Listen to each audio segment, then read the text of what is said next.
ओम नमो भगवते वासुदेवाय। 13वां अध्याय। विदुर जी के उपदेश से धृतराष्ट्र और गांधारी का वन में जाना। सूत जी कहते हैं, विदुर जी तीर्थ यात्रा में महर्षि मैत्रेय से आत्मा का ज्ञान प्राप्त करके हस्तिनापुर लौट आए। उन्हें जो कुछ जानने की इच्छा थी वह पूर्ण हो गई थी। विदुर जी ने मैत्रेय ऋषि से जितने प्रश्न किए थे उनका उत्तर सुनने के पहले ही श्री कृष्ण में अनन्य भक्ति हो जाने के कारण वे उत्तर सुनने से उपराम हो गए। शौनक जी अपने चाचा विदुर जी को आया देख धर्मराज युधिष्ठिर, उनके चारों भाई धृतराष्ट्र, युयुत्सु, संजय, कृपाचार्य, कुंती, गांधारी, द्रौपदी, सुभद्रा, उत्तरा, कृपी तथा पांडव परिवार के अन्य सभी नर नारी और अपने पुत्रों सहित दूसरी स्त्रियां सब के सब बड़ी प्रसन्नता से मानो मृत शरीर में प्राण आ गया हो ऐसा अनुभव करते हुए उनकी अगवानी के लिए सामने आए। यथा योग्य आलिंगन और प्रणाम आदि के द्वारा सब उनसे मिले और विरह जनित उत्कंठा से कातर होकर सबने प्रेम के आंसू बहाए। युधिष्ठिर ने आसन पर बैठाकर उनका यथोचित सत्कार किया। जब वे भोजन एवं विश्राम करके सुखपूर्वक आसन पर बैठे थे तब युधिष्ठिर ने विनय से झुककर सबके सामने ही उनसे कहा। युधिष्ठिर ने कहा, चाचा जी, जैसे पक्षी अपने अंडों को पक्षों की छाया के नीचे रखकर उन्हें सेते और बढ़ाते हैं, वैसे ही आपने अत्यंत वात्सल्य से अपने कर कमलों की छत्र छाया में हम लोगों को पाला पोसा है। बार बार आपने हमें और हमारी माता को विषदान और लाक्षागृह के दाह आदि विपत्तियों से बचाया है। क्या आप कभी हम लोगों की भी याद करते रहे हैं? आपने पृथ्वी पर विचरण करते समय किस वृत्ति से जीवन निर्वाह किया? आपने पृथ्वी तल पर किन किन तीर्थों और मुख्य क्षेत्रों का सेवन किया? प्रभु, आप जैसे भगवान के प्यारे भक्त स्वयं ही तीर्थ स्वरूप होते हैं। आप लोग अपने हृदय में विराजमान भगवान के द्वारा तीर्थों को भी महातीर्थ बनाते हुए विचरण करते हैं। चाचा जी, आप तीर्थ यात्रा करते हुए द्वारका भी अवश्य ही गए होंगे। वहाँ हमारे सुहृद एवं भाई बंधु यादव लोग, जिनके एकमात्र आराध्य देव श्री कृष्ण हैं, अपनी नगरी में सुख से तो है ना? आपने यदि जाकर देखा नहीं होगा तो सुना तो अवश्य ही होगा। युधिष्ठिर के इस प्रकार पूछने पर विदुर जी ने तीर्थों और यदुवंशियों के संबंध में जो कुछ देखा, सुना और अनुभव किया था सब क्रम से बतला दिया। केवल यदुवंश के विनाश की बात नहीं कही। करुण हृदय विदुर जी पांडवों को दुखी नहीं देख सकते थे, इसलिए उन्होंने यह अप्रिय एवं असह्य घटना पांडवों को नहीं सुनाई, क्योंकि वह तो स्वयं ही प्रकट होने वाली थी। पांडव विदुर जी का देवता के समान सेवा सत्कार करते थे। वे कुछ दिनों तक अपने बड़े भाई धृतराष्ट्र की कल्याण कामना से सब लोगों को प्रसन्न करते हुए सुखपूर्वक हस्तिनापुर में ही रहे। विदुर जी तो साक्षात धर्मराज थे। मांडव्य ऋषि के शाप से ये 100 वर्ष के लिए शूद्र बन गए थे। इतने दिनों तक यमराज के पद पर अर्यमा थे और वही पापियों को उचित दंड देते थे। राज्य प्राप्त हो जाने पर अपने लोकपालों सरीखे भाइयों के साथ राजा युधिष्ठिर वंशधर परीक्षित को देखकर अपनी अतुल संपत्ति से आनंदित रहने लगे। इस प्रकार पांडव गृहस्थ के काम धंधों में रम गए और उन्हीं के पीछे एक प्रकार से यह बात भूल गए कि अनजान में ही हमारा जीवन मृत्यु की ओर जा रहा है। अब देखते देखते उनके सामने वह समय आ पहुंचा जिसे कोई टाल नहीं सकता। परंतु विदुर जी ने काल की गति जानकर अपने बड़े भाई धृतराष्ट्र से कहा, महाराज देखिए, अब बड़ा भयंकर समय आ गया है। झटपट यहाँ से निकल चलिए। हम सब लोगों के सिर पर वह सर्वसमर्थ काल मंडराने लगा है, जिसके टालने का कहीं भी कोई उपाय नहीं है। काल के वशीभूत होकर जीव का अपने प्रियतम प्राणों से भी बात की बात में वियोग हो जाता है। फिर धन, जन आदि दूसरी वस्तुओं की तो बात ही क्या है। आपके चाचा, ताऊ, भाई, सगे संबंधी और पुत्र सभी मारे गए। आपकी उम्र भी ढल चुकी, शरीर बुढ़ापे का शिकार हो गया। आप पराए घर में पड़े हुए हैं। ओह, इस प्राणी को जीवित रहने की कितनी प्रबल इच्छा होती है। इसी के कारण तो आप भीम का दिया हुआ टुकड़ा खाकर कुत्ते का सा जीवन बिता रहे हैं।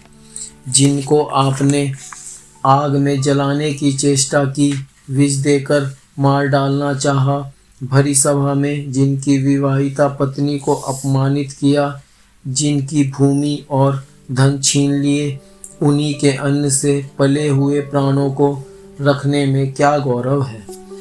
आपके अज्ञान की हद हो गई कि अब भी आप जीना चाहते हैं, परंतु आपके चाहने से क्या होगा। पुराने वस्त्र की तरह बुढ़ापे से गला हुआ आपका शरीर आपके न चाहने पर भी छीन हुआ जा रहा है।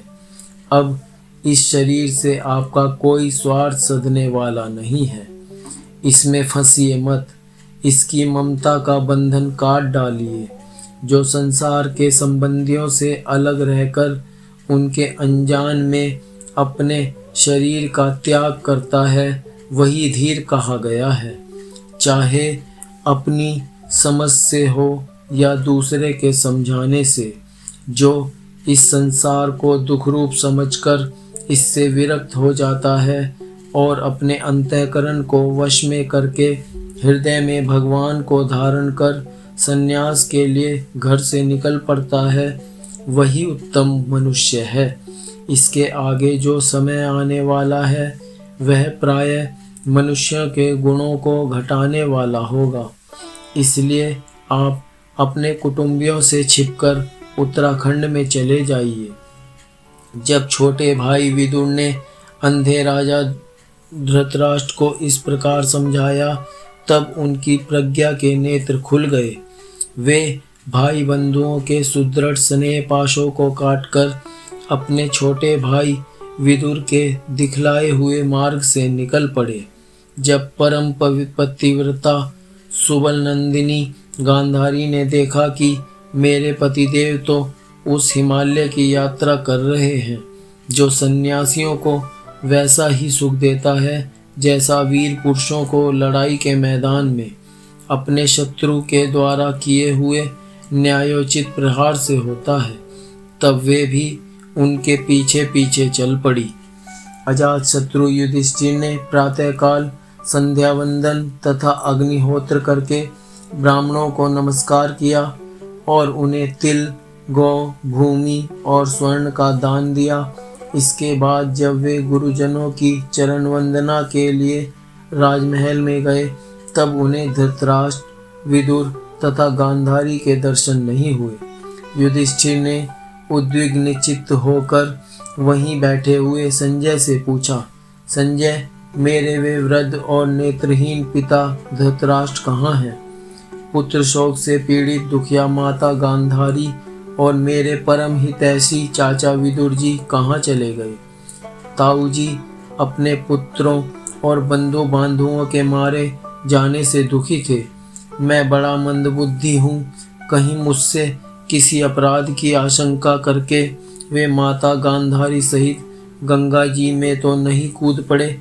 जब हमारे पिता पांडु की मृत्यु हो गई थी और हम लोग नन्हे नन्हे बच्चे थे तब इन्हीं दोनों चाचाओं ने बड़े बड़े दुखों से हमें बचाया था। वे हम पर बड़ा ही प्रेम रखते थे। हाय, वे यहाँ से कहाँ चले गए? सूत जी कहते हैं, संजय अपने स्वामी धृतराष्ट्र को न पाकर कृपा और स्नेह की विकलता से अत्यंत पीड़ित और विरहातुर हो रहे थे। वे युधिष्ठिर को कुछ उत्तर न दे सके। फिर धीरे धीरे बुद्धि के द्वारा उन्होंने अपने चित्त को स्थिर किया, हाथों से आंखों के आंसू पोंछे और अपने स्वामी धृतराष्ट्र के चरणों का स्मरण करते हुए युधिष्ठिर से कहा। संजय बोले, कुलनंदन, मुझे आपके दोनों चाचा और गांधारी के संकल्प का कुछ भी पता नहीं है। महाबाहो, मुझे तो उन महात्माओं ने ठग लिया। संजय इस प्रकार कह ही रहे थे कि तुम्बुरु के साथ देवऋषि नारद जी वहां आ पहुँचे। महाराज युधिष्ठिर ने भाइयों सहित उठकर उन्हें प्रणाम किया और उनका सम्मान करते हुए बोले। युधिष्ठिर ने कहा, भगवन, मुझे अपने दोनों चाचाओं का पता नहीं लग रहा है। न जाने वे दोनों और पुत्र शोक से व्याकुल तपस्विनी माता गांधारी यहाँ से कहाँ चले गए। भगवन, अपार समुद्र में कर्णधार के समान आप ही हमारे पारदर्शक हैं। तब भगवान के परम भक्त भगवन में देवऋषि नारद ने कहा, धर्मराज, तुम किसी के लिए शोक मत करो, क्योंकि यह सारा जगत ईश्वर के वश में है। सारे लोक और लोकपाल विवश होकर ईश्वर की ही आज्ञा का पालन कर रहे हैं।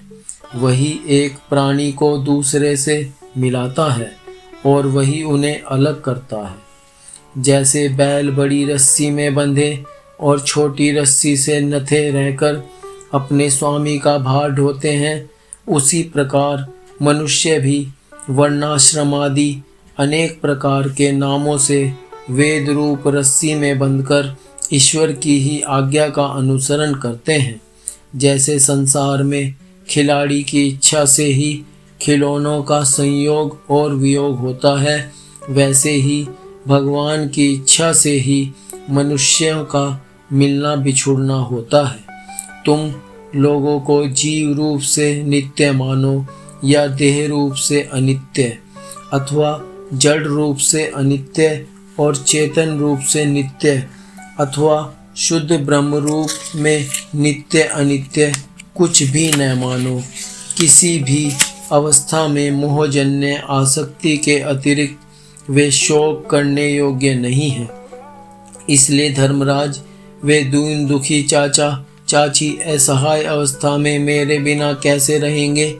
इस अज्ञान जन्य मन की विकलता को छोड़ दो। यह पांच भौतिक शरीर काल, कर्म और गुणों के वश में है। अजगर के मुंह में पड़े हुए पुरुष के समान यह पराधीन शरीर दूसरों की रक्षा ही क्या कर सकता है। हाथ वालों के बिना हाथ वाले, चार पैर वाले पशुओं के बिना पैर वाले, तृणादि और उनमें भी बड़े जीवों के छोटे जीव आहार हैं। इस प्रकार एक जीव दूसरे जीव के जीवन का कारण हो रहा है। इन समस्त रूपों में जीवों के बाहर और भीतर वही एक स्वयं प्रकाश भगवान, जो संपूर्ण आत्माओं के आत्मा हैं, माया के द्वारा अनेकों प्रकार से प्रकट हो रहे हैं। तुम केवल उन्हीं को देखो। महाराज, समस्त प्राणियों को जीवन दान देने वाले वे ही भगवान इस समय इस पृथ्वी तल पर देवद्रोहियों का नाश करने के लिए काल रूप से अवतीर्ण हुए हैं। अब वे देवताओं का कार्य पूरा कर चुके हैं। थोड़ा सा काम और शेष है, उसी के लिए वे रुके हुए हैं। जब तक वे प्रभु यहाँ हैं, तब तक तुम लोग भी उनकी प्रतीक्षा करते रहो।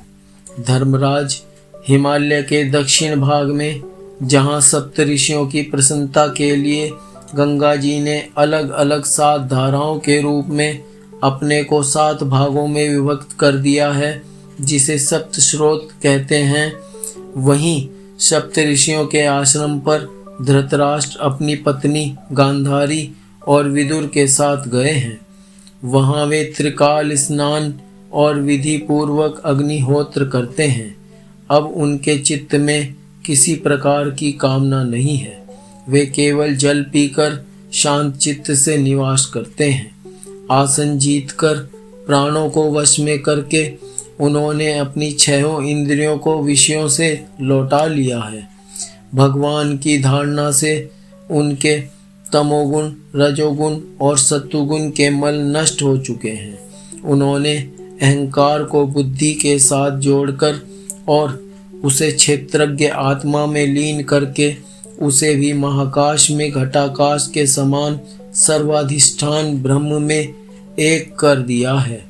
उन्होंने अपनी समस्त इंद्रियों और मन को रोककर समस्त विषयों को बाहर से ही लौटा दिया है और माया के गुणों से होने वाले परिणामों को सर्वथा मिटा दिया है। समस्त कर्मों का संन्यास करके वे इस समय ठूंठ की तरह स्थिर होकर बैठे हुए हैं। अतः तुम उनके मार्ग में विघ्न रूप मत बनना। धर्मराज, आज से 5वें दिन वे अपने शरीर का परित्याग कर देंगे और वह जलकर भस्म हो जाएगा। गार प्रत्यादि अग्नियों के द्वारा पर्णकुटी के साथ अपने पति के मृतदेह को जलते देखकर बाहर खड़ी हुई साध्वी गांधारी भी पति का अनुगमन करती हुई उसी आग में प्रवेश कर जाएंगी। धर्मराज, विदुर जी अपने भाई का आश्चर्य में मोक्ष देखकर हर्षित और वियोग देखकर दुखित होते हुए वहां से तीर्थ सेवन के लिए चले जाएंगे। देवर्षि नारद यूं कहकर तुम्बरु के साथ स्वर्ग को चले गए। धर्मराज युधिष्ठिर ने उनके उपदेशों को हृदय में धारण करके शोक को त्याग दिया।